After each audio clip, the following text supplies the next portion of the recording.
ஒரு கணவன், குடிகார கணவன் தன் மனைவியை ஆலயத்துக்கு போகுதுன்னு அடித்து உதைப்பான். பல நாள் அடி வாங்கி அந்த சகோதரி ஆலயத்துக்கு வருவாள். ஒரு நாள் ஆண்டுடைய சமூகத்திலே அவள் போய் ஜெபிக்க ஆரம்பித்தாள். 10 மணிக்கு அவள் முழங்கால் போட ஆரம்பித்தாள். இரவு அவள் ஜெபித்தாள். ஆண்டவரே, என் புருஷனை மாற்றும் ஆண்டவரே, என்னுடைய புருஷனை மாற்றும் ஆண்டவரே. நாம அந்த புருஷன் எனக்கு வேணாம் அப்படின்னு இருப்போம். அவ என் புருஷனை நீர் என்ன செய்யும் ஆண்டவரே, மாற்றும் ஆண்டவரே.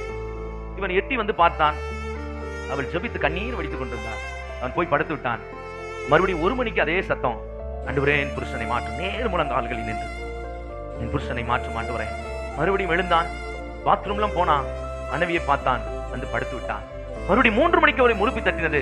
அதே நேர்முழங்கால்களில் கண்ணீரோடு என் புருஷனை மாற்றும் ஆண்டவரே, என் புருஷனை மாற்றும் ஆண்டவரே. ஒரு சத்தம் கேட்டுக்கொண்டதே இருந்தது. அந்த 3 மணிக்கு மேல் அவனால் படுக்க முடியவில்லை. தன் படுக்கையில் புரண்டு இழந்திட்டான். 5 மணிக்கு கத்தரவனை தொட்டார். எந்த மனைவி முழங்காலில் கண்ணீர் வடித்தாலும் அதே மனைவியின் முழங்காலின் பக்கத்திலே போய் இவனும் முழங்கால் போட்டான். என்னை மாற்றும் ஆண்டவரே, என்னை மாற்றும் ஆண்டவரே, என்னை மாற்றும் ஆண்டவரே.